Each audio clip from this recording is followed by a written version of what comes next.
I know it has been a while. It has been quite a long time since I posted here. But guys, guess what? We are back. And today, guys, in this episode, I have a very amazing guest. Together with her fiance, they have proven that disability is not inability. My guest today is Anne, and the fiance is Derrek. They are getting married. But guys, can you imagine this? They are both visually impaired. I want to introduce you to Anne Njoki so that they may encourage us and encourage other people how life has been and how they have overcome so many things together to this stage that they're in the process of preparing their wedding together. And both of them, guys, they are visually impaired. In short, they are blind. Anne, karibu sana. Karibu sana. Nataka uambie watazamaji wetu unaitwa nani na umetoka wapi? Yeah, introduce yourself. In short, introduce yourself. Say hi to my YouTube fans. Okay, hi to all those who are watching me. I'm Anne. I'm visually impaired. Yes, I've come from Nanyuki. And as you've heard, we want to prove to others that disability is not inability. Yeah. And people like you can actually fall in love and start a family. Yeah. It doesn't just stop there, right? Yeah. Okay. So go.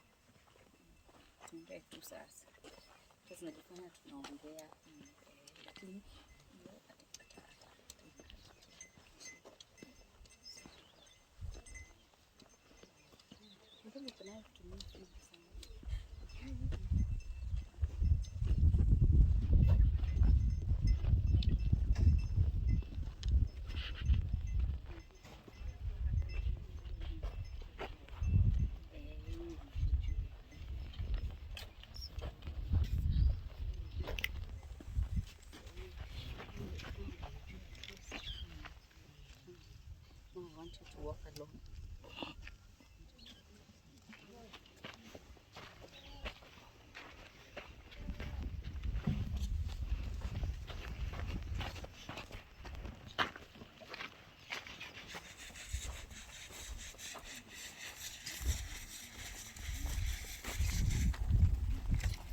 One, two, go.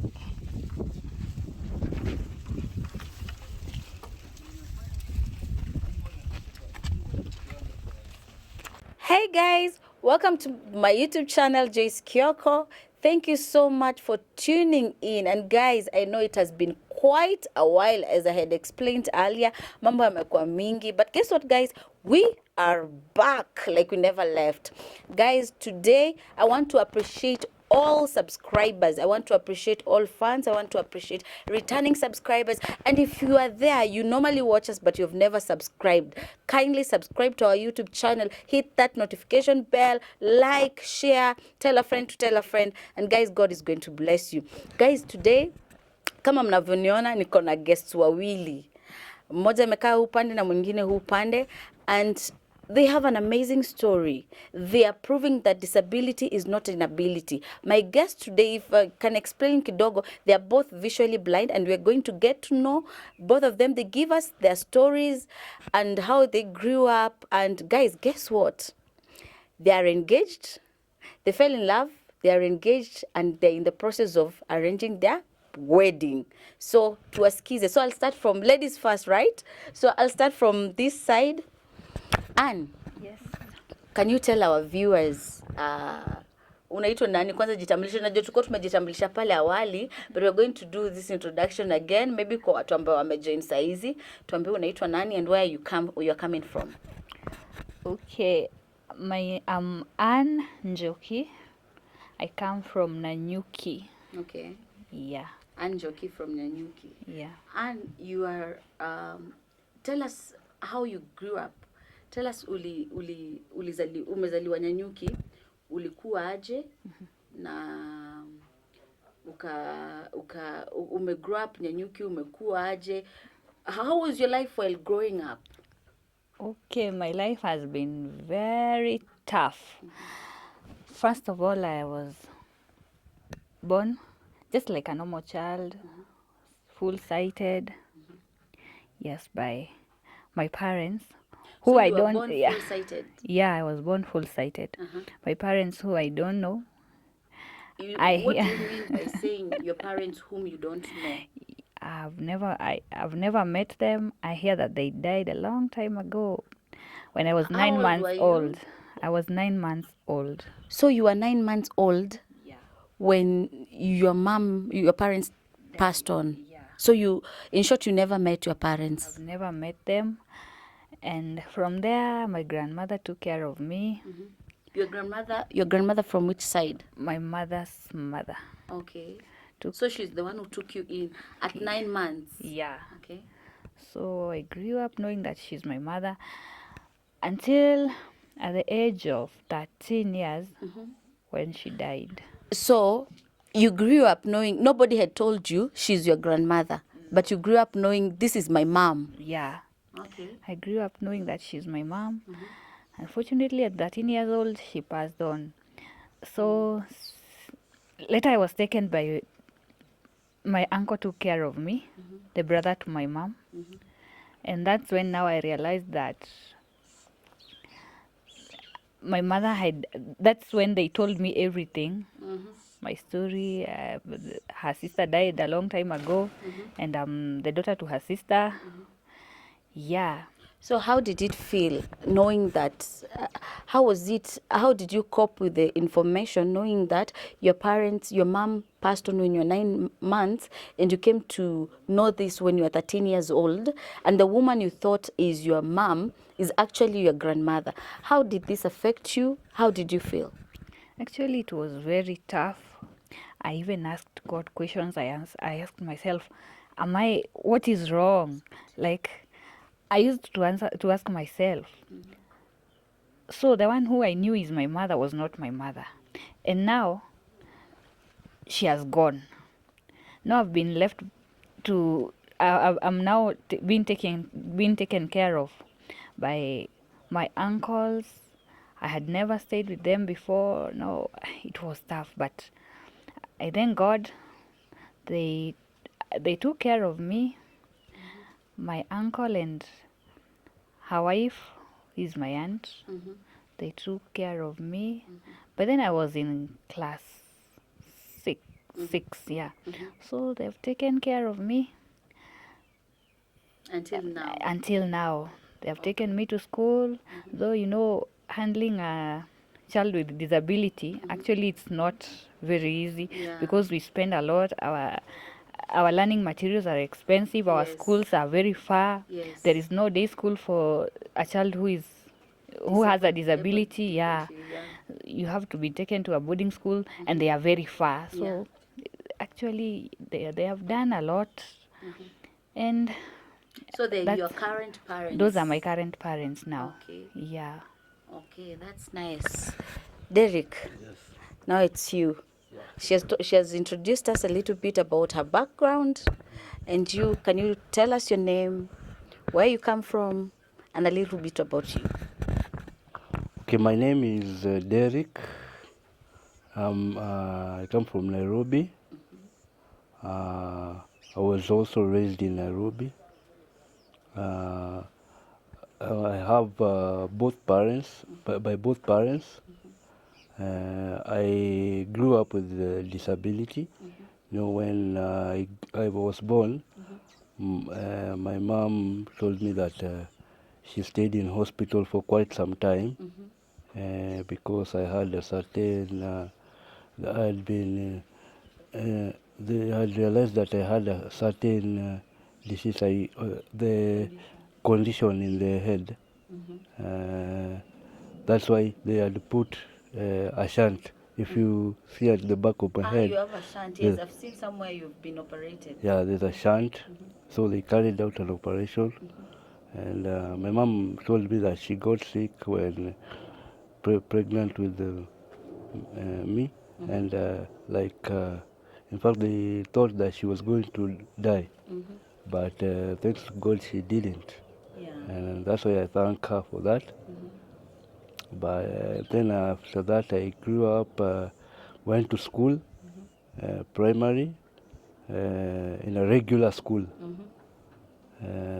They, first of all, they had not realized that I have a problem with my sight Your sight, yeah. until I got until 5 years. That's when they realized that I have a problem with my sight. Okay. So, but at that time I was still in a regular school.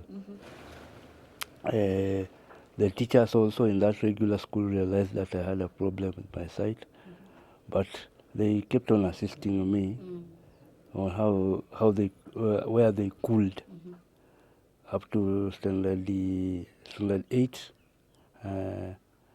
That's when there are some teachers who came to teach me Braille from there, so that I could use it in that school. So I used to write in Braille, and then they come and help the other teachers in marking. So after that, went to secondary school, still in a regular school. But I was also writing usually like the other people, Yeah. without doing Braille. Braille materials are How very could you do that? How were you able to achieve that? I was actually, my handwriting wasn't that good, but I was trying. Like when doing exams, people will come and read for me the exams, and then I write, or I can even answer orally, and then they write, and then they help me out. So you are doing things with assistance. Yeah, Some. yeah. Okay. That's when, after some time, it was in Form 3, when still in that regular school, I realized that this print is not writing with a pen is not helping me a lot, because my handwriting was getting worse. So they decided that I should discontinue and go to Kenya Institute for the Blind, so that I could learn Braille from there. Then I undertook Braille for some time, and then after that, that's when I went to Thika High School for the Blind. Then I studied there up to Form 4 with Braille, and then it was quite good. And then that's when I went to also Machakos Technical Institute for the Blind. I took computers, and then after that, that's when I came out, and from there I've been tamarking there looking for a job. That's when I had to start a business. Okay. I registered a company under the name Engineering Enterprises, Okay, nice. that deals with supplies. Okay. So I had all the documents. But when I realized that this world of procurement is very competitive, I had to just look for other alternatives, plan B. So at that time I decided that maybe I could be, with my talent in entertainment, I will be going for auditions in different shows, and then they give me a chance to perform. Before you got there, Yeah.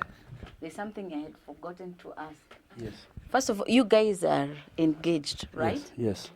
Engaged to be married soon. Yeah. So before we go to the career part and what you guys do, and in terms of work, business and stuff like that, tell me where you guys met. So let me hear from nani ataniambia mlikutania wapi. Let me hear from Derrek.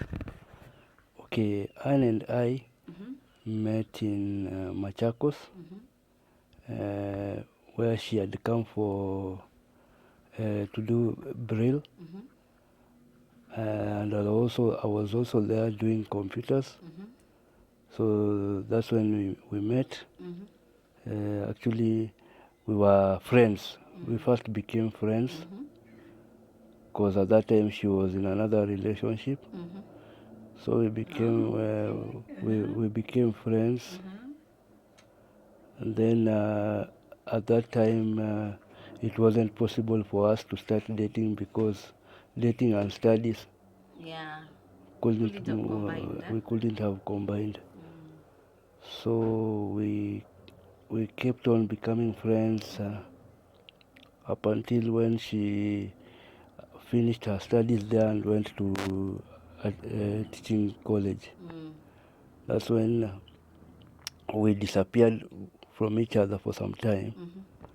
You lost contact. We lost contact, and then that's when after some time we got in touch again. Yeah.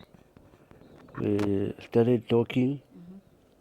We could talk, we talk for some time, and then we find out that we are compatible. Our conversations are matching. We are under the same You're line. flowing. We are flowing. That's when we decided that I decided that maybe I should take this relationship to the next level. Wow. Wow. I decided to speak out my mind. No mwanaume ni kujiongea. Kabisa. Nakwambia kabisa. I decided to shoot my shot. And you did. She at first she didn't think that she never thought that I was serious. She thought I was joking. I told her that I'm serious, and to show you that I'm serious, I'm planning to come and visit your parents. Wow. Wow. That was a bold decision. Yeah, I told my parents that You've met I've met someone. Then my parents told me, how is this someone? How does she look? I told her she's visually impaired, just like me.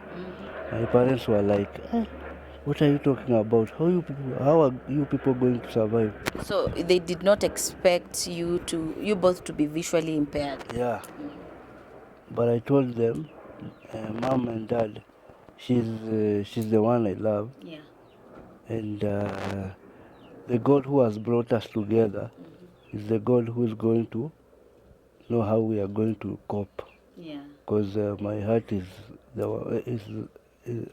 my heart wants her. Yeah. Like it's only her, nobody else. I told my parents that we will be. You said it's only her, nobody else. If not her, no one else. Yeah. Wow, that's nice. Yeah. So I told Mom and Dad, I've met this lady and I will be communicating to you on how we are going to visit her parents. Wow. That's when I also I informed the church about it, and then they gave me someone to go and to Anne's place. For introduction. The first introduction.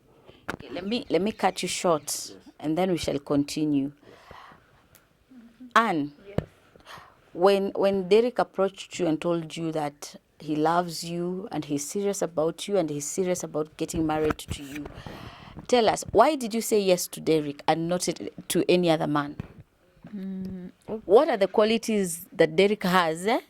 Hata leo asikie, labda hujai mwambia. What are the qualities that he has that you said, yes, this is the man of my life? Okay.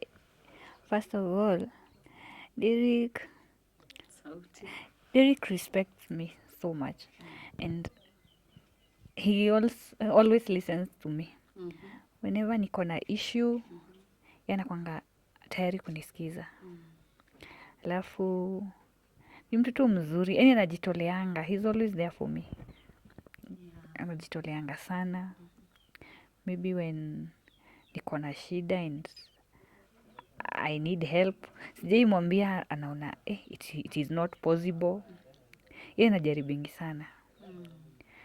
Anajaribingi sana, na hiyo to me, ladies tunatakanga mtu mwenye, if you find someone who is committed na anakupenda. By the way, hakuna kitu kenye kinafurahishanga mtu kama kupata unapendwa. Yeah, that's true. Because kila mtu ako na weaknesses zake, but and at times univumilia. Even when sometimes nimekasirika nini, he'll make sure that at the end of the day nimefurahia. Wow, that's nice. Derek, what attracted you to, what are the qualities that you loved from Anne? Zikasema, venye mlimit shule, mkawa friends, zikasema, this is the woman I'm going to marry. If not her, nobody else. Umeniambia hivyo. What are the qualities that Anne have zenye zinakuchemsha roho? And actually, Anne is, first of all, Anne is pretty. She's very pretty, by the way. Guys, look at Anne. Look at Anne. She's very pretty. Honestly speaking, she's very pretty. You're right. And she's like a light-skinned. Yeah. Yeah, she brightens up my life. She brightens up your life. Yeah. Wow, wow. Yeah, she does. Yeah. nice. Anne is pretty, and also she's humble. Anne listens to you when you speak. She never talks when I talk. She never talks when you talk. Yeah. That's nice. She's ready to listen. Nasikia? She's submissive. Wow. At times, even when she's in Nanyuki and I'm in Nairobi, before she does something, she actually calls me and tells me, tumeenda mahali na mam, niende ama nisiende. Wow. She involves you in every step of everything that she does. Kila kitu anafanya lazima kujulisha. Yeah, huyu ni mtu hata pay slip anaweza kuonyesha. That's nice. And hata pay slip, hata ATM, bank account, kila kitu. Shika ukae nazo. That's nice. That's trust, right? You need trust. Yeah, she has always sacrificed herself for me, even when I'm down. Yeah. She has proved to be supportive, even when everyone else has turned their back on me. Yeah. There's a time that she actually came through for me. Wow. That time I always remember. And when I remember that time, I shed tears because of her. Do you mind sharing with us, Labda, for just a minute, what happened? It was at a time when someone had called me, telling me that they need my documents to pre-qualify my company in a certain business that I had applied for. So the only problem that was in those documents is that my tax compliance had expired. And then they had given me a pending arrears of 2,000 shillings.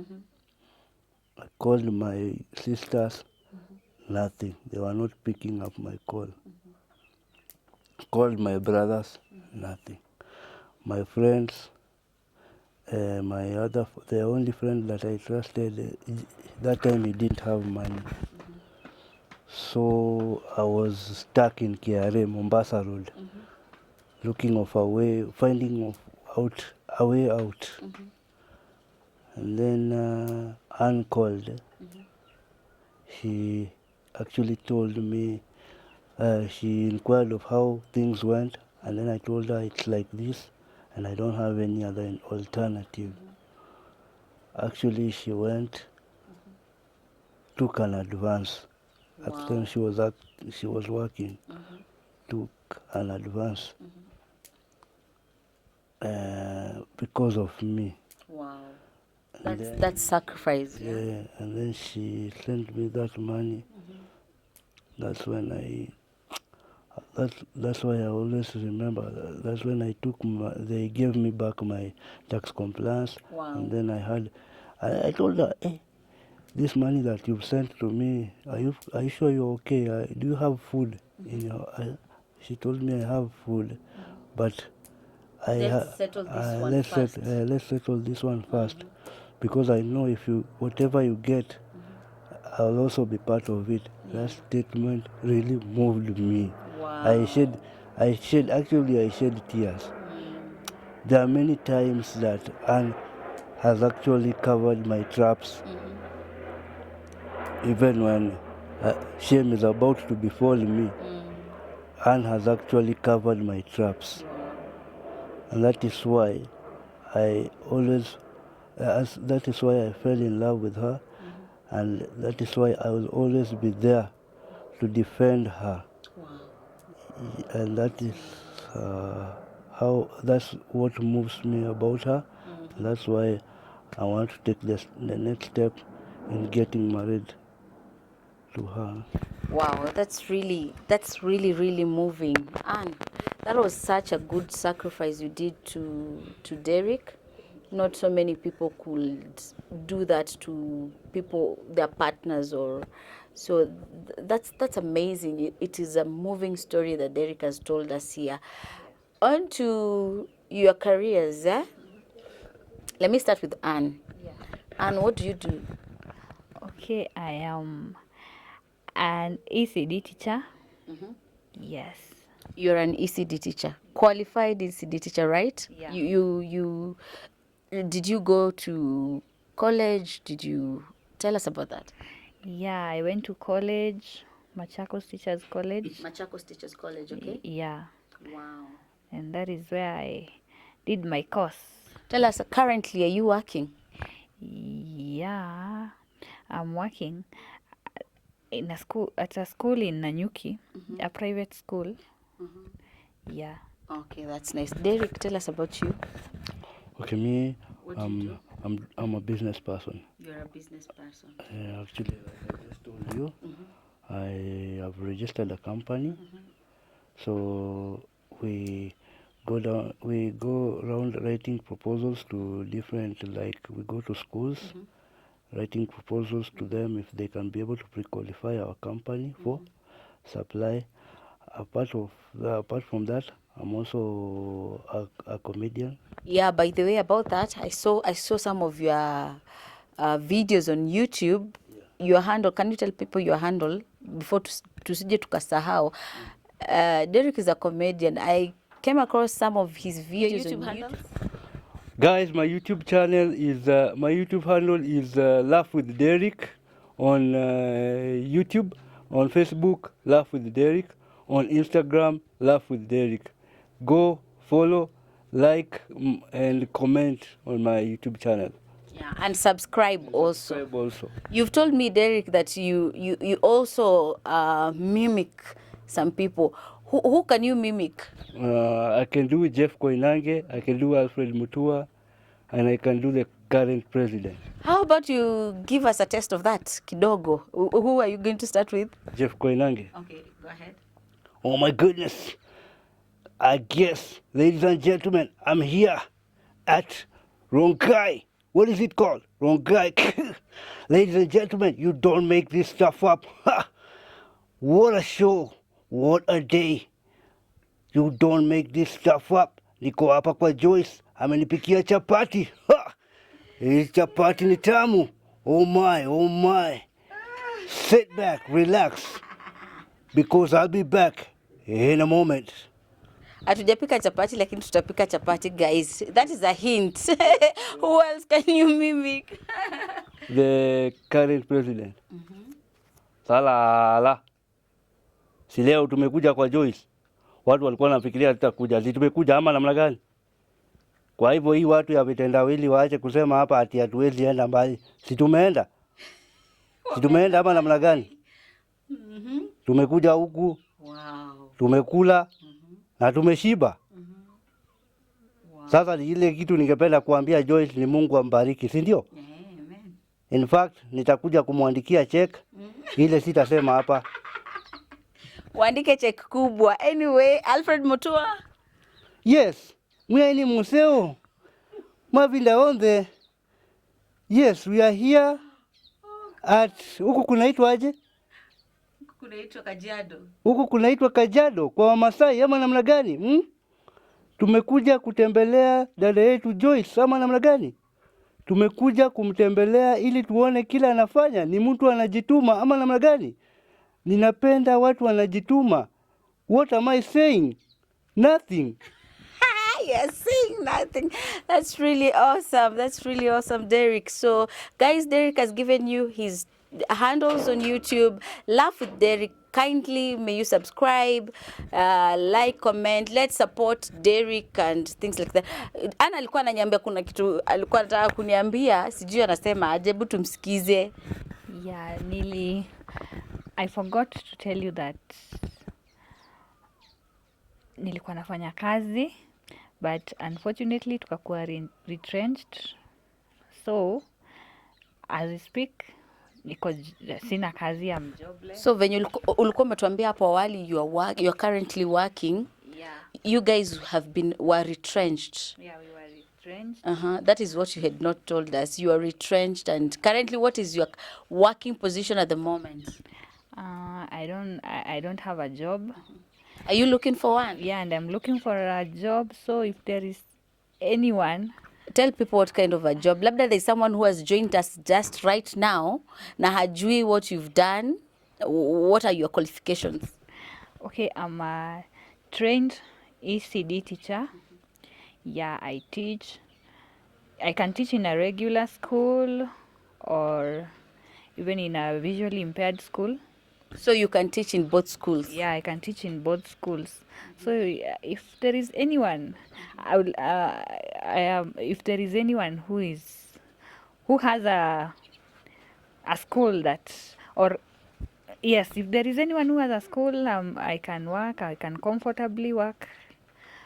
So, and God will bless you. I can work anywhere, even around Nairobi. In short, hapa Njoki, Anne is asking for a job. If you're there, imekuja tu katikati, we would have done this at the end of the video. But if you're there and you know you have a school, or you know someone who is looking for a teacher, ECD teacher, right? Yeah. She's a qualified teacher. She's a trained teacher. She went to college. And yeah, she's experienced also. We're going to put their numbers down below here. Both Anne's number and Derrek's number, or mnaweza tuambia dakika moja tu tuambieni namba yenyu, niambie namba yako, watu wasikize wa note down, and then tutaiandika tu hapa chini namba yako ya simu. Okay, my telephone number is 0790 98 04 81. 07 90 90 98 98 04 04 81. 81. Na Derrek yako? 07 02 52 43 42. I also do business. If anyone, I have a company. If anybody can be able to pre-qualify my company for supplies, I can be able to supply the... What do you supply? Stationaries. I also have public address. I'm also an MC. Nice. And also I can work even in a supermarket. Yeah, your number again, please, Derrek. 07 07 02 02 52 52 43 43 42. 42. Guys, if you're willing to support these two, kindly just get their number, call them, and yeah, let's support this good cause. Ana anataka job, Derrek pia akona kampuni yake supplies. Kabla hatujamaliza, as visually impaired persons or people living with disability or able differently, what are the challenges you guys go through? Sijui nianze na Derrek shortly. What are the challenges do you go through? For you, Derrek, you're partially blind, right? Yes. What are the challenges do you go through? And have you ever met someone who ushaikutana na mtu akakudhalilisha au kukudharau kwa sababu ya situation yenye uko nao? Those are two questions. Challenges that una go through, na ushaikutana na kitu ama situation that ukauliza God, kwa nini uliniumba hivi? Yeah, I've been quite through those situations. Like at times, kitambo ulikuwa ukitaka kutoka, you have to depend on someone. Unapigia mtu simu, anakuambia atakupeleka, and then anakupigia usiku, anakuambia haezi make kupeleka. So at that time unaanza kuuliza Mungu, kwa nini alikufanya hivyo?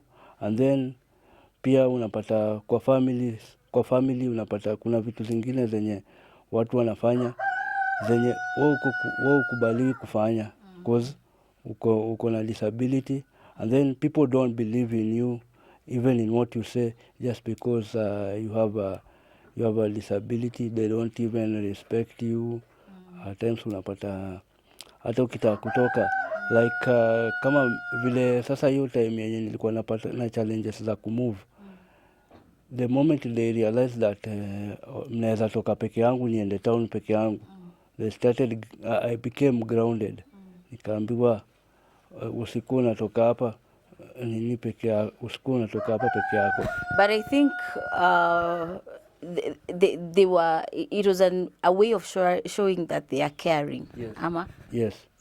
They were trying to show that they are caring. They were worried about you. Yeah. What are the challenges zenye umeletewa na wewe kuwa partially blind ama? Like unapata nini vitu. For example, are there things that you wish you can do that you cannot do because of your situation? Yeah, the like driving. Yeah. And like going somewhere just watching football like anybody else. Unajua sasa wasi lazima ukaribia screen. Yes, that's true. Then unapata saa zingine mtu akupatia do, unaiangalia unaweka mbaya kwa uso, watu wanakuuliza unanunusa hiyo pesa kwa nini? Oh, yeah. Yeah, and then they don't know that you have a problem with your sight. Yeah, you have to put it close. Yeah, and then watu wanakuuliza maswali zingine. Like when they saw Anne, they saw she is pretty, wakaniuliza wewe unachaguaje dem msupuna uone? Dem vile ni msupuna uone. Ama unatupimanga unaonanga madem lakini vitu vingine uona. Unatudanganya tu. Wow. Yeah. And what are the challenges that you face due to wewe yako sight yako haioni kabisa? What are the challenges ambazo wewe una face due to your sight? Okay, zile challenges zenye na face, sometimes unaweza taka kwenda mahali, lakini you rely on somebody, but huyo mtu mwenye maybe unataka kupeleke anaweza kosa kuwa available. You agree maybe akupeleke time fulani nini, haya anakosa kukupeleka. And then at times kama you might maybe require maybe our means of transport, maybe boda ikupeleke, so you are afraid that person might take advantage of you kwa sababu hauoni. Yes. Yeah, ama saa zingine ukienda kwa duka, maybe umeenda kununua kitu, sisi watu visually sometimes pesa inakuanga na shida. Yes, that's true. So utapata you might give someone pesa, lakini akikurudishia change, maybe hata anaweza kurudishia change less, kwa sababu anajua hata akikupatia mingi maybe hautajua. Yeah. Yeah, so that's really sad. I think people out there should show compassionate and should be kind towards each other. Let's make the world a kind place to live in. Let's love each other. Na ukiona mtu anataka any help, it's good to help, because huwa nasemanga hujafa hujaumbwa, right? Yeah. You are not born blind. Yeah. But eventually ukaja kulingana venye ulisikia ukaja ukajikuta you are not hauwezi kuona. So it is good to be considerate. And yes, you are capable of doing things by yourself. Yes. Tell people about that. Kwamba disability is not an inability. You are capable. What can you do? You guys are getting married. Yeah. You are in the process of arranging your wedding. Mnaenda kuishi pamoja as husband and wife. Yeah. What can you do kwa hao nini? Would you need assistance, or you guys can just cope by yourselves? Okay. Surely those people that work on a disability, ina depend. Kama wewe you are a woman, mwanamke ni lazima tu ujitume. Mwanamke ni kujituma. So like mimi nafanyanga kazi zote za nyumba, kupika, kufua, kufanya usafi, kuosha vyombo, nyumba nini. All that I can do. The only kitu yenye tu siwezi fanya ni kitu yenye ina require sight, maybe kwa shamba, because there naona sitaweza kulima ama kupanda, maybe nitapata I'm doing the opposite, ama naenda niking'oa vitu. But hizi zingine kazi zote za nyumba I do. Yeah, so unajituma, because for example umeolewa, you have nobody there, it's you and your husband. Anahitaji maybe kwenda kazi asubuhi, at the end of the day lazima atakula, lazima atakakuwa msafi, kufuliwa nguo. It's you, you do that work, you do that job. And again, ule wakati nilikuwa, kabla tujakuwa retrenched, kule nilikuwa nafanya kazi, tulikuwa tunaishi peke yetu. So that one hardened us, ilitu harden kabisa. Sababu lazima tu ujifanyie kazi mwenyewe. Kwako unajipikia, unajifanyia nini. That one trained me. So unajua, even when I get married, I won't be a burden. Sitashinda ati lazima bwana yangu anifanyie hivi, anifanyie Let me ask you, Anne, what is it that you wish you can do that your situation cannot allow? Ni nini unasema I wish ningeweza kufanya hivi lakini situation yangu inakataa? Okay. Napenda sana mambo na ya urembo. I love vitu zinahusu urembo, makeup, nini, napenda sana. So, but unfortunately siwezi fanya. So, hiyo inanifanyanga na feel, nasema, I wish kama ningekuwa na site, si ningefanya hivi. Mambo ya kushuka nywele nini, napenda, lakini I cannot do. So, cause site yangu haiwezi ni allow kufanya. Yeah. But you are fearfully and wonderful. You are very beautiful by the way. Just naturally like that. Umeweza kabisa. Hapa Derrek alipata kitu na nusu. So guys, we are about to wind up. Sijui kama kuna kitu ambayo yote nimeacha. By the way, tell us about your wedding. Shortly too, tukienda kumaliza. You guys are having, your big day is on the corner, is coming. And how would you want people to support you? Someone might be watching there and anaweza kuwa amekuwa attached na story yenu. How you guys fell in love. Mnaonyesha kwamba disability is inability. Isn't it? Sorry, it's not inability. Sorry guys. Thanks for correcting me. Disability is not inability. So, tell us about your wedding. Okay, our wedding will be in March. Our pre-wedding will be on the 29th of March. Pre-wedding is 29th of March. If you're there and you'd want to support February. Pre-wedding? February, yeah, we've been corrected. 29th of February, where will it be? Nairobi Calvary Temple. Nairobi Calvary Temple in Buruburu. So guys, if you want to support Derrek and Anne to get married and have a very nice wedding, please, I'm going to put their numbers down below. Or also, walikuwa shasema namba yao. You can just call them and tell them how you want to support them, because they truly need our support so that their big day or their dream may come true. And then Arusi, amjapanga date. Arusi, you let us know about the date of the wedding, right? Yeah. They let us know about the date of the wedding. Na kama kawaida, Joyce Kioko nitawa inform. I'll let you guys know. Or ukichukua namba yao unaweza wapiga waambie tunataka kuja kwa harusi, we want to support you guys and everything. And also they have asked you guys kama kuna mtu wako na job pale, Anne ni mwalimu, acha nirudie tena, she's a qualified teacher, trained teacher, an experienced teacher.